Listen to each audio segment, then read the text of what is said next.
Հակ TV հեռուստալիքի բոլոր մշակութային ծրագրերը հովանավորվում են իրավապաշտպան Լևոն Բաղդասարյանի կողմից։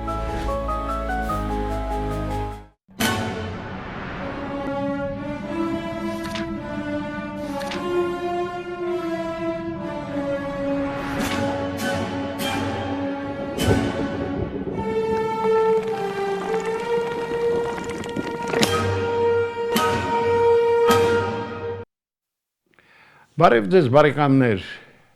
կիրակնորյա ավանդական ծրագիրն է եթերում լինել թե չլինել։ Հեղինակային մի ծրագիր, որը ես վերսկսել եմ արդեն 1 ամսից ավելի, եւ պիտի ասեմ, որ մեր ունկնդիրները ուզում են, որ որքան հնարավոր է արժանավոր մարդկանց հրավիրենք տաղավար։ Եվ իհարկե մենք միշտ հաշվի ենք առնում մեր ունկնդրի խնդրանքը ու ամենևին էլ պատահական չէ, որ այսօր մեր ծրագրի շատ ցանկալի հյուրը Հանրապետության ժողովրդական արտիստ, պրոֆեսոր, հայ երգի մեծ վարպետ տենոր, Երևանի պատվավոր քաղաքացի Ռուբեն Մաթևոսյանն է։ Բարև ձեզ։ Ողջույն սիրելիս, ողջույն։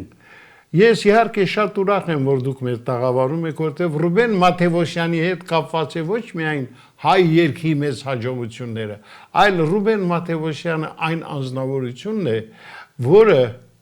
իսկապես գեղեցիկ ճանապարհ է անցել։ Հիմա դիտենք մի կարճ տեսանյութ ձեր մասին պատմող եւ շարունակենք մեր զրույցը։ Խնդրեմ։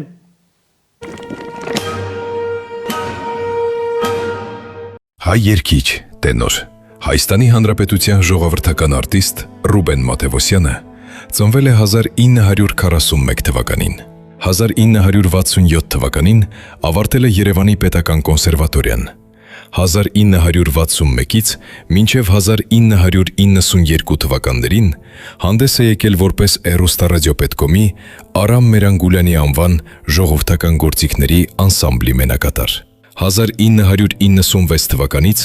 նույն անսամբլի գեղարվեստական ղեկավարն է։ 1986 թվականին սկսել է դասավանդել Երևանի էստրադային և ջազային արվեստի քոլեջում։ Իսկ 1990 թվականից Երևանի Պետական կոնսերվատորիայում։ Ռուբեն Մաթևոսյանը 1999 թվականին ընտրվել է Հայ երգարվեստի միության նախագահ։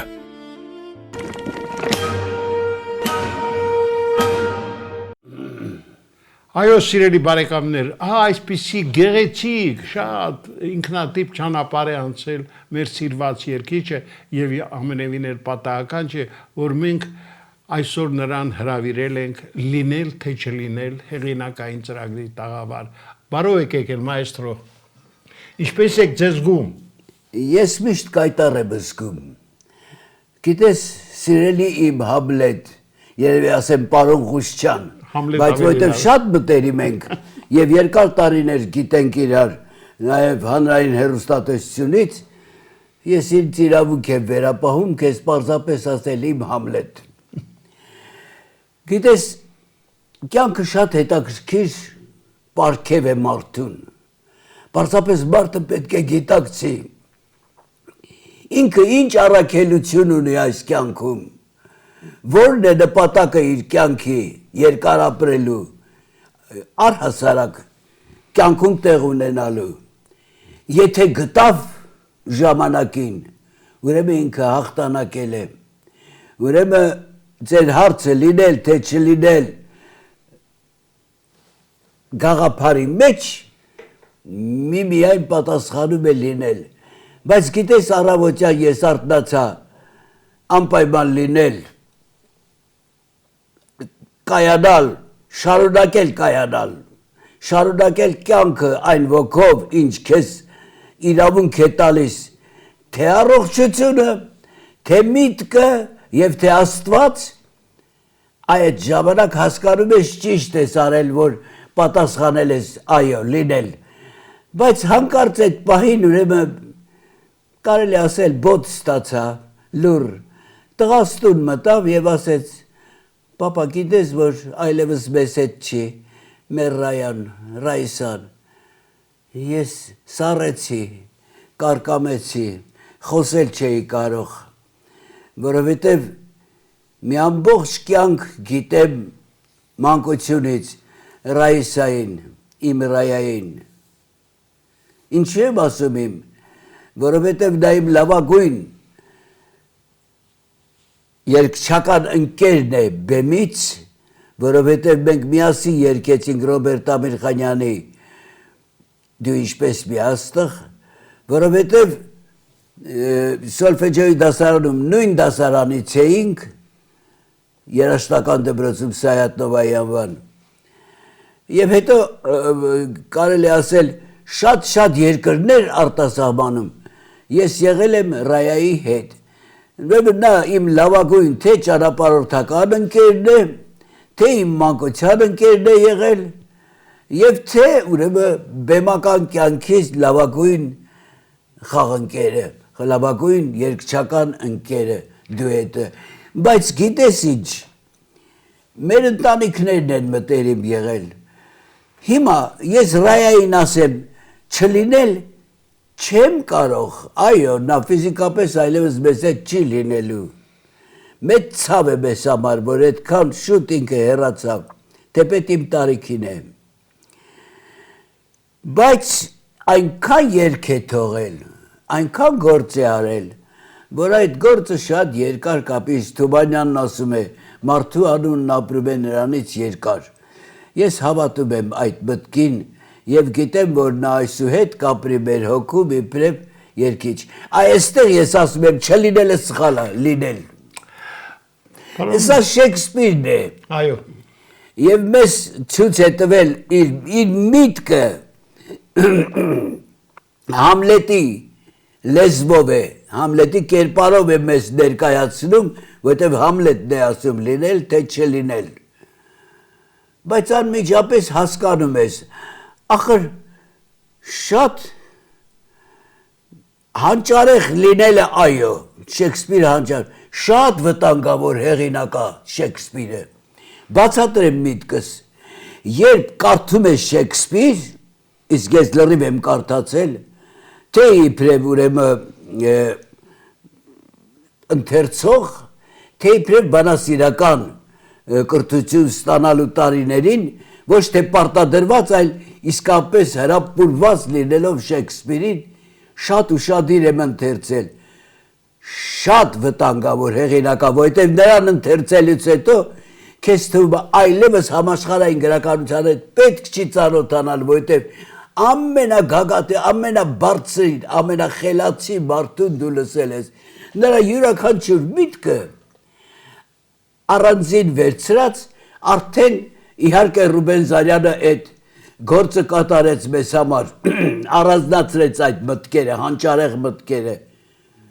որոնք դառան աֆորիզմներ, իսկ աֆորիզմը ունենալ ձեռքի տակ, են էլ Շեքսպիրի աֆորիզմները, ասել է պատասխան տալ ամեն մի հարցի, օրինակ այնտեղ ասում է, չէ, պետք չի զարմանալ ամեն մի երևույթը, որովհետև ասում է, ոսկու քսակն է բարձրացնում մարդու հասակը, այսա միշտ մարդը պետք է հիշի, սա Շեքսպիրի խոսքն է, իհարկե Համլետի հետ կապ չունի, բայց կա ոսկու քսակն է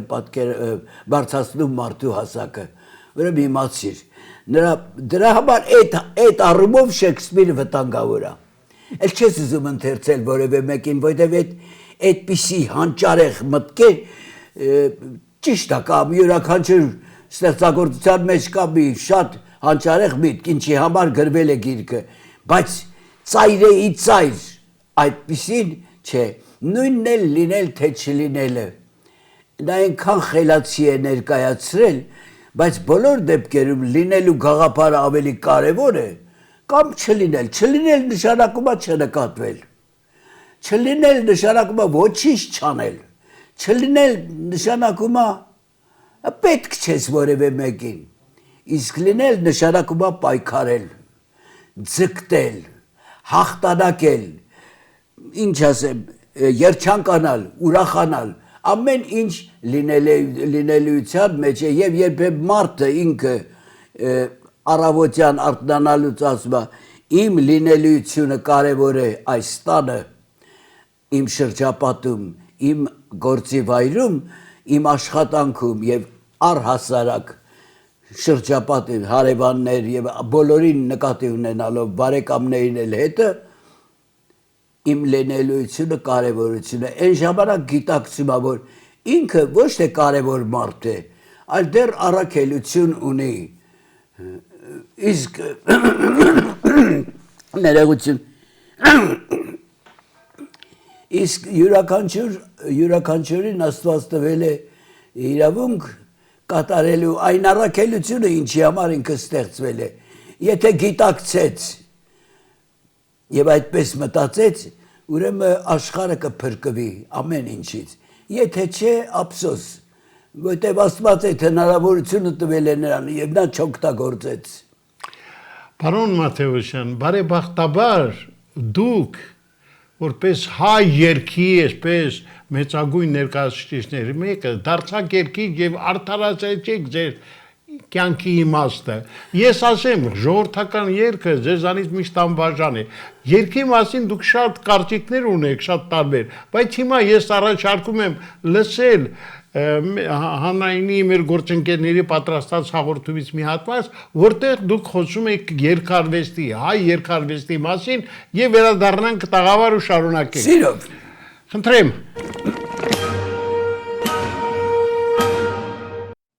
Կարելի ասել Արմեն Տիգրանյանի անուշ օպերայից անպիտակից ջուր է գալիս ամբողջ մի հայ ժողովուրդ երգում էր ժամանակին քեֆերի ուրախությունների ժամանակ սեղանի շուրջ բոլորը երգում եկավ լցրեք ընկերներ երգը այո հեղինակ ունեն ով ասեց որ չունեն բայց ժողովրդական են որովհետև ժողովուրդն է երգում իսկ մյուս ստեղծագործությունները որ հայտնում են ժողովրդական երգ արդեն մոռացվել են նրանց հեղինակների անունները դրանք զուտ հայկական երգեր են իհարկե հայրենասիրական երգը շատ լավն է բայց շատ հայրենասիրական երգեր կան որոնք հենց 15 թվականի եղեռնի ժամանակ ծնված երգեր են որ մեղեդի չէին կարող բանանել որևէ օրինակ ռուսական երգից Ямщик не гони лошадей այդ մեղեդին վերցրել դարի դարարարարարամ դարձրել էին հայկական երգ դե թող դարձնեն ոչինչ ժողովրդական երգ է համարվում դարձյալ այդ տեսակ երգեր էլ շատ կան բայց կա մեր հայ երգեցողության մեջ հայ երգի մեջ ընդհանրապես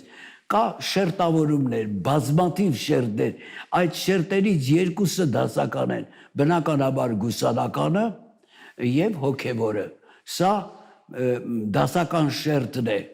հայ երգի եւ շատ ուշադիր պետք է ոչ միայն լսել, ուսումնասիրել, հասկանալ, գիտակցել յուրաքանչյուր ֆրազայի անցումը։ Դրա համար պետք է գրագետ լինել, որպեսզի կարողանալ ընթերցել, թե չէ որ մեկը սենց երգի մյուսը ընենց չի լինի։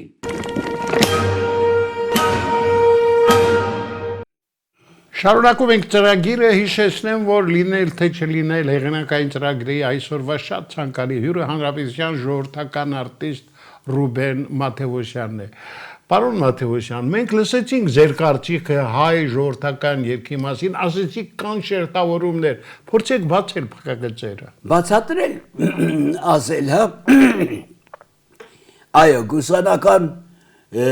երգը համարվում է դասական է։ Դասական շերտը հենց իհարկե մենք ունենք գեղեցկական երգ, որ Կոմիտասը մշակեց, վերադարձրեց մեզ գեղեցկական երգ վերտառությամբ բոլոր այդ ստեղծագործությունների մեջ են կռունկը, Անտոնին, Ծիրանի ծառը, տեսեք ինչ երգեր են, բայց դրանք համարվում էին գեղեցկական երգ, իսկ դասականը համարվում էր բնականաբար գուսանականը եւ հոգեվորը ինչու գուսանականը որովհետեւ մենք ուշ միջնադարում ունեցանք Սայատնովա որտեւ Նաղաշ Հովնաթան կա որտեւ Միսկին բուրջի կար Գյուրջի նավե հետո եկավ Ջիվանին Շերամը հետո մի փոքր դաթար եղան Հավասին, Աշոտը, Շահենը, Բա իհարկե դասական են։ Եվ երբեք չի կարելի անտեսել գուսարական երգի սկզբնավորումը, շարունակությունը, ծնունդը, զարգացումը մինչև մեզ հասնելու,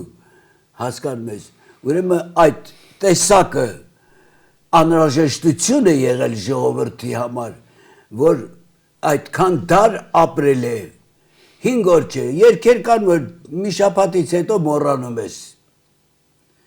Էվիզուր են գրվել, բայց երգեր կան, դա լինի կոմպոզիտորական, լինի գուսանական, ժողովրդական կապ չունի։ Երգեր կան, որ ժամանակի դրոշ մկավեր են, տարիների, նույնիսկ դարի, բա ինչ ասես այս ստեղծագործությունները, որ մի քանի դար է արդեն հնչում են։ Եվ այսօր էլ երաժշտական այդ միտքը ենթադրենք Սայաթ-Նովայի որևէ երաժշտական նախադասություն, ֆրազա, երգ ամբողջության մեջ վերցնես, կատարելություն է, բա իհարկե դասական է։ Ես ուրիշ խոսքեր չունեմ։ Իհարկե այդ դասականը պահպանելու համար հարկավոր են նաև միևնույն աստիճանին չի ասի, բայց գոնե ձգտող արվեստագետներ, երգիչներ, ովքեր կարողանան դասականը դասական որակով ներկայացնել հանդիսատեսին, ոչ թե այնպիսի օտարամուտ խաղեր ավելացնեն, որ հետո հետագայում իրավունք տանք շատ-շատերին բարբաջելու, ոչ մեզ, իհարկե օտարներին, թե մեզանից է, մենք ենք, չէ, այդ մենք ենք, և մենք հաստատ ենք կանգնած մեր արժեքների պահպանման, հասկանում ես կարևորությունը գիտակցելու գաղափարին, և դրա համար պետք է անպայման ճիշտ ճանաչել։ Օրինակ այսօր շատ երգեր կան, որ մի քանիսը իհարկե ես կարող եմ նշել, հենց առաջինը Վլադիմիր Բալյանի «Ամպես կորավ լուսնկան», բոլորը երգում են։ Կարելի ասել ժողովրդական երգ է։ Գուցե մի դար անցնի, այդ երգը էլի հնչի և արդեն մոռանան հեղինակի անունը։ Հետո բաց են քրքրեն, տեսնեն, որ դա գրել է ախր պրոֆեսիոնալ կոմպոզիտոր։ Բայց սա բան չի, կոմպոզիտորին շքանշան է և ոչ թե ապտակ, որովհետև երանի այն կոմպոզիտորին, ում ստեղծագործությունը մեծ ժողովրդականություն է վայելում։ Ի ժողովրդականություն վայելելուց նույնիսկ մոռանում են հեղինակին, երգն են։ Այսօր Արմեն Տիգրանյանի «Անուշ» օպերայի այն կտորը անպիտակից ջուր է գալիս, որ ընդամենը երգչախումբն է երգում, ժողովուրդը երգում էր ժամանակին, ես չգիտեմ հիմա երգում են թե չէ, բայց ես շատ եմ լսել ժամանակին, խնջույքների ժամանակ երգում էին, դրանք չէին երգում որպես օպերային հատված, երաժշտության հատված, չէ, երգում են որպես երգ, որպես ժողովրդական երգ, իրենցը, սեփականը, ուրեմն ինչքան էին սիրում այդ մեղեդին, որ նրանք նույնիսկ իրենց ուրախանալու պահին խնջույքին անպայման հարկ էին համարում երգել այդ երգը։ Այսպես ծնվում է ժողովրդական երգը և առհասարակ մենք մեր ժամանակներում ունեցանք ժողովրդական նոր երգեր, ոչ թե հնից եկած, այլ նոր երգեր, որովհետև խոսքի հեղինակը Ավետիք Իսահակյանն էր, սիրեց երարս տարան, դարդս լացեք, այսինքն ինչքան շատ երգեր կան, մաչկալես, այդ բոլորը ժողովրդական երգեր են, չէ, հեղինակ չունեն, ոչ չունեն, իհարկե ունեն, բայց անտեսել են հեղինակին, այնքան են իրենցը համարել։ Այսպիսի մի հետաքրքիր պատմություն կա, Իսահակյանը արտասահմանից վերադառնալով Հայաստան, Երևան, գնում է Ղազարապատ, իր ծննդավայրը նոր տեսնելու, եվրոպական հագուստով, լայնեզր գլխարկով, շլյապայով, կարելի ասել, փայտի ցուպը ձեռքին, գնում է, ուրեմն մի ջրորդ մարդ կա, որ այգիները հողամասնա ջրում, նայում է, այդ մարդը քթիտակ երգում է, բաճկալ ես, բեզարած ես երգը։ Իսահակյանը վերևից նայում է, ասում է, հայրիկ, էտում երգն ես երգում։ Սենց ոտքից մինչև գլուխ չափելով նայում է, ասում է, տղա ջան, շարունակի ճանապարհդ, այդ քո խելքի բանը չի։ Այո, չմտածելով որ հեղինակի հետ է երգում, ժողովրդի երգը։ Բայց նա չգիտի, որ դա այդ խոսքերը գրել է հենց այդ մարդը, հեղինակը ում կանգնած է իր գլխին, կողքին։ Պարոն Մաթեոսյան, ես պիտի ասեմ, որ դուք այն երջանի երգիչներից եք, որ բախտ եք ունեցել հայաստանյան բոլոր այսպես առաջադեմ կոմպոզիտորների հետ շփվելու, նրանց երգերը կատարել, բայց դուք նաև մեծ բարեկամություն եք արել Հայաստանից դուրս ապրող մեր մեծն Առնո Բաբաջանյանի, Ալեքսեյ Եկիմյանի հետ, որոնց երգերը նույնպես միշտ մեծ հաճույք։ Այո, մի անգամ Առնո Արությունովիչը ինձ ասեց, Ռուբիկ ջան ասեց, անպայման ուզում եմ, որ ես երգը դու երգես։ Ասի ինչի Առնո Արությունովիչ, ասեց ես ուզում եմ, որ ժողովուրդը երգի, քո երգելուց հետո շատ են երգում։ Ես քեզ շատ բարձր եմ գնահատում, բայց դու շատ կարևոր, դու կարողանում ես երգը տանել դեպի ժողովուրդը։ Ասի Առնո ջան, ես պատրաստ եմ։ Եվ ինքը ինձ ուրեմն ինձ համար գրեց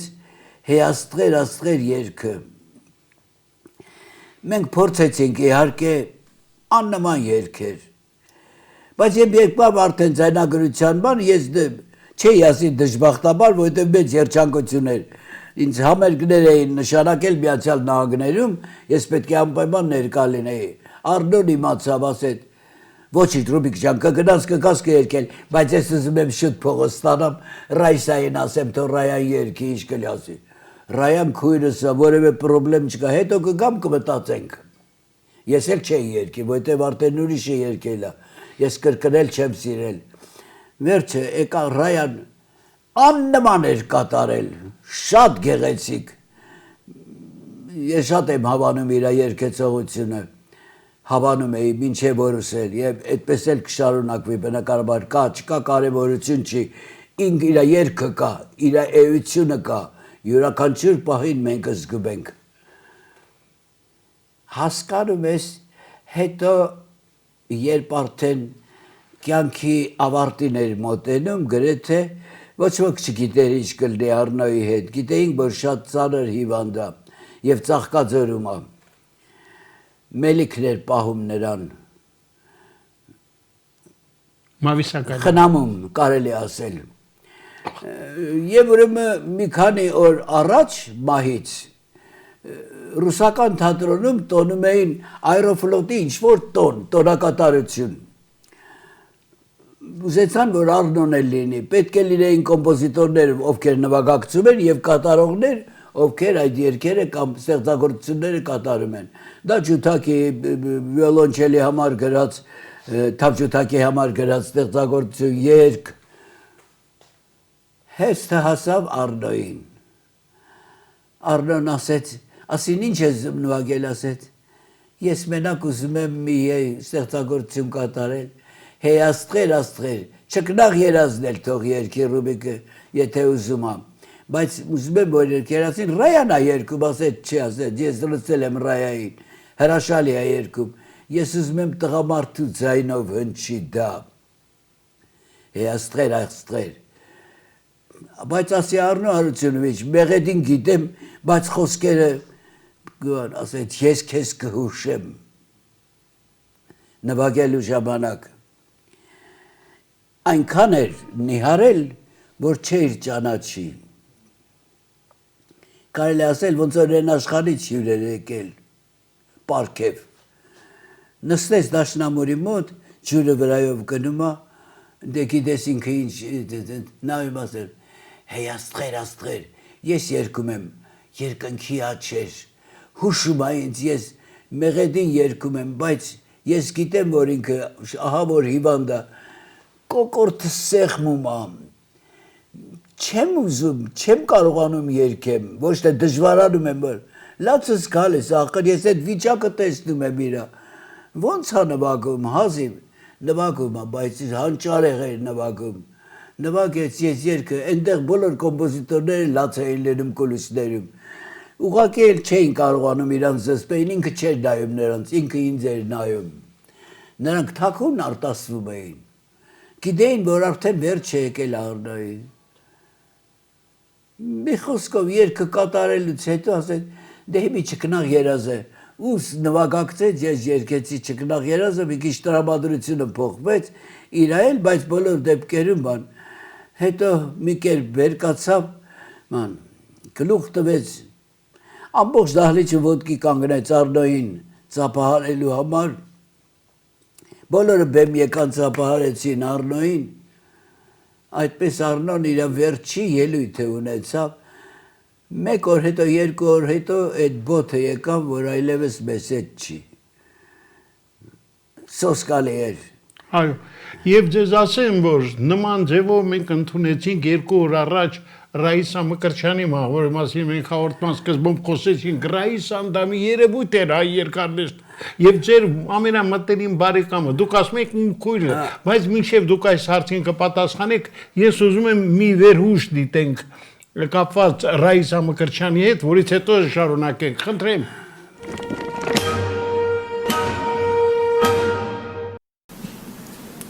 Ոչ մեկ անգամ, այլ բավականին շատ բաներ եմ ունեցել դրսում հյուրախաղեր եւ ինձ շատ անգամներ առաջարկել են մնալ եւ շատ լավ պայմաններով եւ խոստանալով մեծ բաներ բայց բացած եւ Մոսկվայում ես հիշում եմ եւ Տարիվիրդիևը եւ Մարտինովը երբ որ այդ մեր խումբը որոնք ժյուրի մեջ էին մտնում, մենք մեկնեցինք եւ երբ որ վերադառնում էինք, ինձ ասացին, որ դու ինչ ես կորցրել Հայաստանում։ Դե փոխվիր Մոսկվա։ Արի Մոսկվա եւ դու Հայաստանի համար ամեն ինչ արել ես։ Այսինքն դու քո պարտքը, это провинция, այսպես էլ ասին, դա պրովինցիա է եւ դու արդեն արել ես քո պարտքը, այստեղ քեզ շատ սիրում են եւ արի այստեղ նույնատիպ բաներ եղել է Լիբանանում, եղել է Կանադայում, եղել է Ամերիկայում, երբ որ առաջարկներ են եղել մնալու։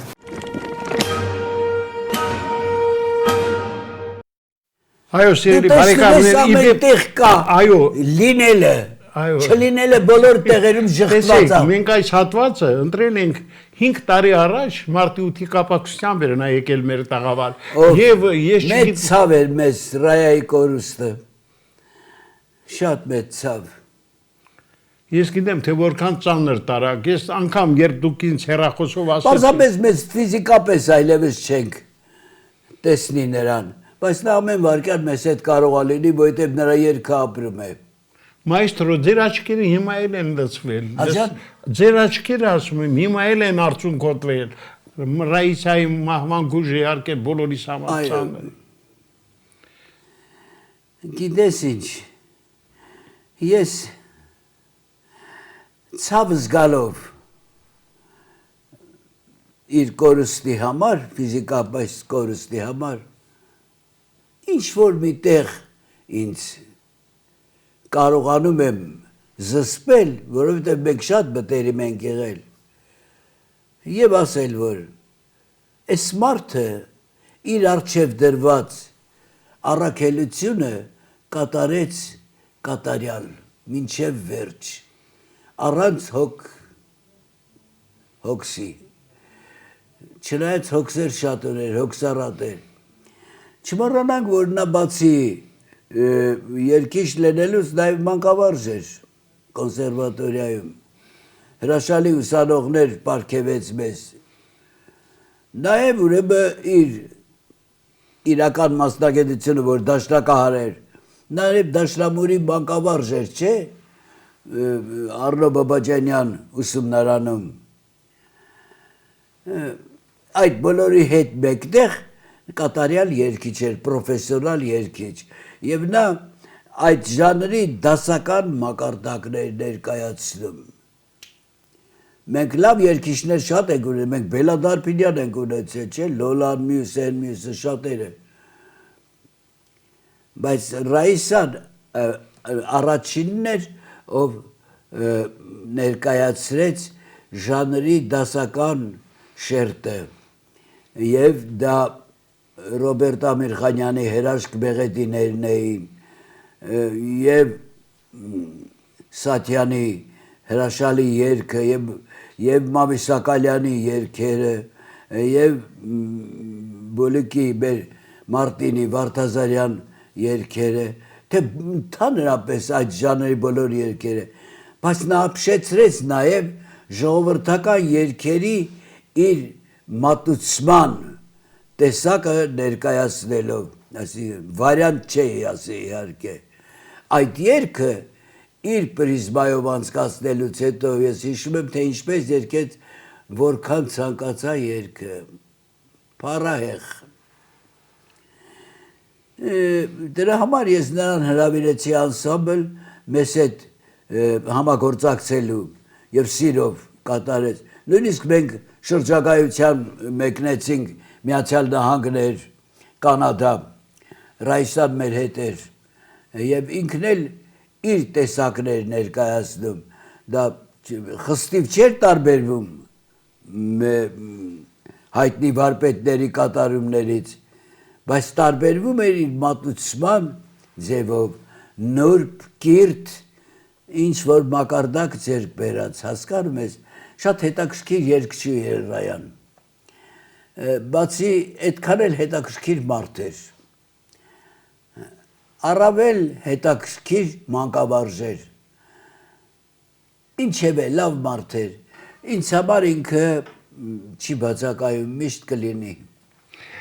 Հիմա ես առաջարկում եմ դիտել եւս մի տեսանյութ 5 տարվա բաղեմություն ունի ձեր 80-ամյակն էին տոնում ռադիոտանը շատ հետաքրքիր տեսանյութ է հիմա դիտեք վերադառնանք ո՞նց ես պահել դե արխիվը լավ բան է խնդրեմ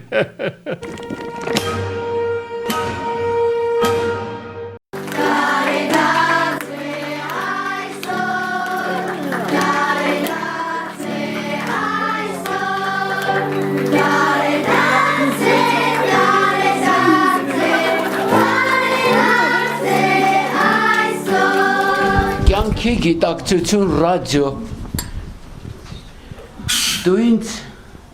ճանաչել տվեցիր ամբողջ աշխարհին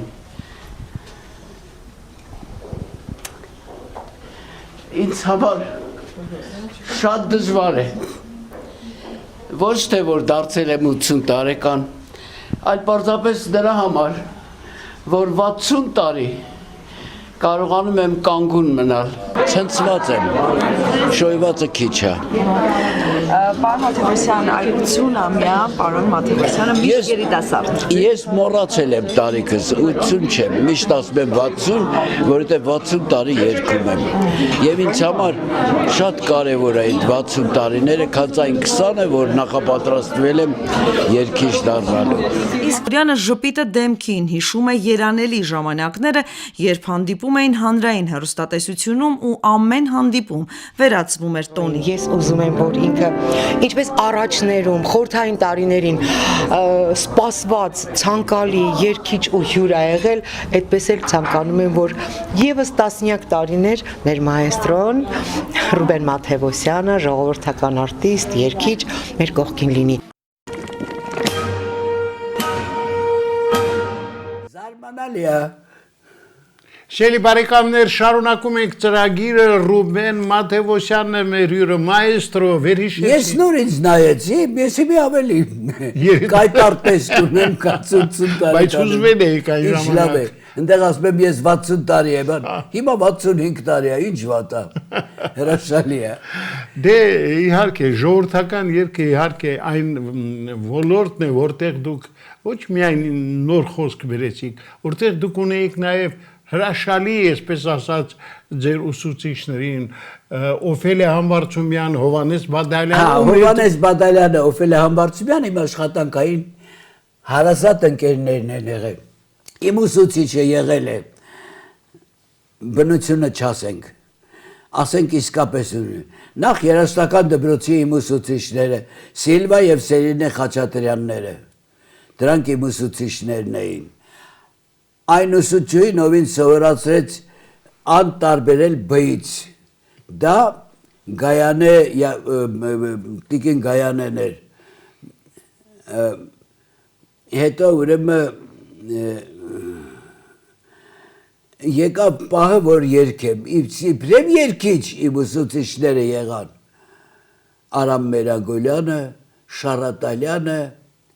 և ամենակարևորը Թամար Շահնազարյանը, սրանք են իմ ուսուցիչները,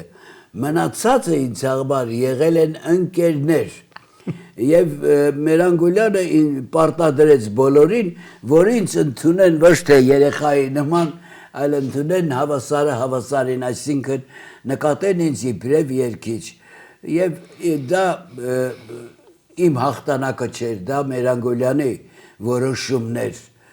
և իմ ընկերները իսկապես հարազատ ընկերներ եղան ամբողջ ապրած կյանքի ընթացքում, ես Բադալյանի հետ աշխատեցի 40 տարի, Օֆելիայի հետ 50-55 տարի, մի քիչ ավել, բայց մյուսների հետ մտերիմ էի, օրինակ Գոհար Միխայելովնան իմ ամենասիրելի ընկերուհին էր, քույրն էր, Գոհար Գասպարյանը և խորհրդատու քույր, ինչ ես կարծում, ներկա լինել Գոհարի բացառիկ համերգներին, համերգային կատարումներ, օպերային ներկայացումները դնում եմ մի կողմ, համերգային կատարումներին ներկա լինել և ոչինչ չես կարող սովորել, իհարկե պետք է սովորես, շատ բաներ, կապված շնչառության հետ, գիտեմ, որ ճիշտ է իմը, բայց բոլոր դեպքերում հարկավոր է ստուգել նաև այդ մեծանուն երգչուհին ինչպես է կարողանում ֆրազաները ամբողջացնել, ինչպես է կարողանում թռիչքային նոտաները երգել և ինչ տեխնիկա է օգտագործում, որպեսզի կարողանա այդ հաղթահարել և դարձնել բոլորը միևնույն աստիճանի վրա։ Սա արդեն ճիշտ է, դա ուսուցիչ չեն, բայց ուշադիր լսելով քեզ դասավանդում են։ Եթե դու մեծամիտ չես, եթե դու պատրաստ ես լսելու, նկատելու և ընկալելու և այդ ընկալածը քոնը դարձնելու, դա արդեն նշանակում է մանկավարժ։ Իսկ ինչ վերաբերում է Օֆելիային Հովհաննեսին չէի ասի, որտեղ դրանք իմ ամենօրյա ընկերներն են, ես դրան ամեն պահ էի լսում փորձի ժամանակ, երգելու ժամանակ, համերգի ժամանակ, բայց ես միշտ ուշադիր եմ լսել,